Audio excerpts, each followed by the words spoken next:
This guy is my best cartoon character of all time. But you may be wondering, how did I meet him? How did he become best character? And most importantly, how did he basically influence my life forever? Well, let's find out. But before we do, I want to place a quick disclaimer first. You are welcome to step ahead if you just want to hear the story. First, I'll be using medical sense outdated terms in this video.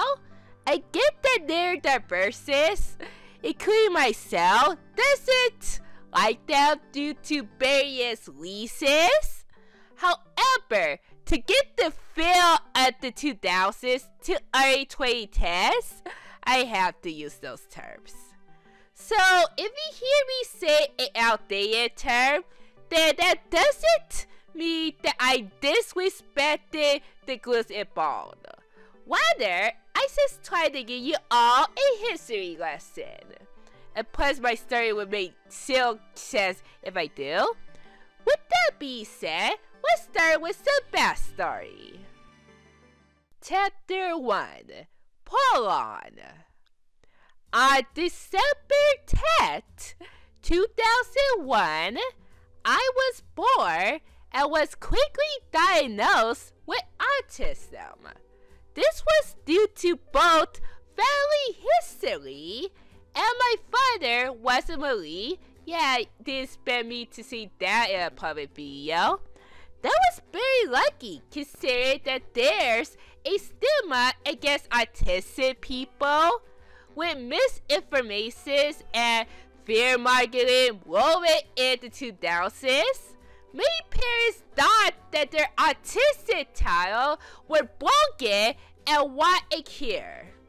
Today, there's a better understanding about autism than it was in the 2000s, but the stigma still continues. When I first heard about autism in 2010, I believe, I legitimately believe that it doesn't exist. I refuse to believe that I have autism. It also doesn't help that my brother used my disability as an insult. Yeah, get better than he is. Another problem that I also faced around this time was trying to make friends. Ever since I was put in preschool, I was interested in meeting friends who share my interests. I would eavesdrop a random conversation nearby, see if it excites my interests. Maybe I want to be friends with them. But sweetie, I found that nobody sounds interested to me. I have no idea why this happened. Are they too boring? Did they dress in weird clothes? Is there a code that I just not following here? Either there's something wrong with my school, or is this me who is broken? At that point, you would assume that I would start to hide my weird traits just to fit in, but instead I choose social isolation. I stopped trying to make friends, and most of my school time was instead spent on trying to get good grades and attendance. Humans are social creatures, so not having any socialization really hurt my mental health for a long time. So after I spent all my energy on schoolwork, I went back home to watch the TV. Before I had access to the internet, my only option of escapism was for watching cartoons. I watched every single cartoon that I could get my hands on. It was so interesting that I even figured out that those shows are considered the same idea for episodes. These are called tropes. And one of those tropes that I seriously like was clothing. These are when the main character would clothe themselves, usually to help their friends out. Often, these clothes would annoy the other characters so much that they had to get rid of them by the end of the episode. That whole paragraph sounds completely random, but I trust you. This will play a role later on. So by the end of 2011, I hated autism, thought I was broken, don't have friends, and wasn't fan of Chloe episodes. It seems like my life would be over early on. That was until 2012 came along. Chapter 2. Me Best Character Mike. So, what happened in 2012? Well, it's the year that my dad passed away, but it's also the same year that I met Best Character. In March 2012, my father passed away from a heart attack. Obviously, I was grieving over him, especially since I was a daddy person. My life can't get any worse. But afterwards, I managed to find his laptop in his own room with no password. Yeah, sorry, Daddy. With access to the internet for the first time, I obviously visit sites like YouTube and Knit.com. One day in December, I decided to go on CartoonNetwork.com to check out the latest games and news. This was when I found out that a new season of Total Drama was coming. Total Drama is basically Survivor, but it's animated and Canadian. However, for this new season, there's a brand new cast. I have a history of not handling certain tastes that well. For example, Season 2 of Gumball had a different art style and went in a different direction than Season 1. Obviously, I was so upset to the point that I hated Season 2 when it passed in. Nowadays, Season 2 isn't as bad as I made it out to be. You think that Total having a new cast would make me upset? However, there is one character that caught my eye immediately, and his name is Mike. Yeah, it's beautiful. For some reason, I was drawn to him, and at the time, I couldn't understand why. When I was researching what he is, I discovered this disability called Multiple Personality Disorder, or MPD. My 10-year-old self had no idea what that means either, and would think that it was something created for the soul. Turns out it was a real disorder, but I get it myself. When I finally watched the new season, Mike did something that caught my attention. Apparently, he can switch to multiple characters like if a ghost possessed him. But unfortunately, he did this well causing down Nisa. For you! What did I do? What did I do?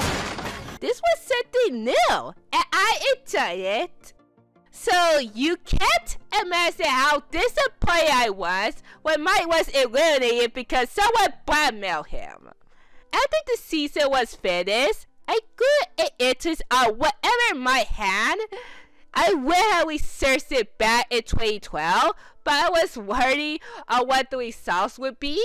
So for years, my sis disability was a complete mystery to me. That was until this year, 2022, that I finally got the courage to search it up. It turns out that Mike was Prologue. If you don't know what that is, then I'll let Purple Star explain it to you. Dates, Star Master. Polarity is when there's more than one person inside a single body. Oftentimes, these systems can switch handmaids in and out at any time. Sometimes, this association can be detrimental and will cause blunders or anesia for every mate in the system. I should note that there's a spectrum of polarity, so there's no definitive version of it. This associated identity disorder, or DID, or the covers of MPD, it says a type of plurality, and the most well-known one. But I digress. But as long as you're hearing phrases that you can't control or feeling haphazard that isn't explained by other causes, then you're portal. Thanks, Purple Star. Now, all of that sound like portal people are crazy, but I trust you, plurality is real, and it doesn't really impact a person's mental health. Keep that in mind because I'll bring it up again soon. So, the reason I was drawn to Mike in the first place was because he was portal. However, that doesn't solve these two questions. Why did Mike become my best cartoon character? And why haven't I brought him up on this title sooner? Well, the answer is much simpler and darker. Chapter 3, Stigmatization. If you've been keeping track, then the reason why I haven't brought up BCF's 2 rebuild sooner is due to emotional trauma that I had in childhood. I did explain more in detail in this update video, so if you want to know more, then I'll leave the link in the card and in the description. Basically, the stigma of me being autistic was the reason why I couldn't make any friends. And I was even punished if I had some one autistic trait to them. These moments had caused me to panic about everything. I started to not leave my comfort zone, fearing that I could get abused again. Any good thing that makes me happy, I had to keep it away from others because I thought that people would hate me if I don't, especially if it's an unpopular opinion. So I either had to force myself into agreeing with the majority opinion or just not messing it at all. And you can see how much that has impacted in my early reviews and opinion videos on this channel. My own fears are the reason why it took until 2021 for me to find out about neurodiversity and what autism actually is. This leads us to the second reason why I haven't brought it up: stigmatization of plurality in general. Similar to autism, plurality is also stigmatized with misinformation and bad stereotypes going around. Earlier, I mentioned that I didn't know that DIT existed until this year. Well, it turns out that I wasn't the only one who thought that way. The majority of people do. Even the therapists and psychologists who are supposed to be experts doesn't know about plurality.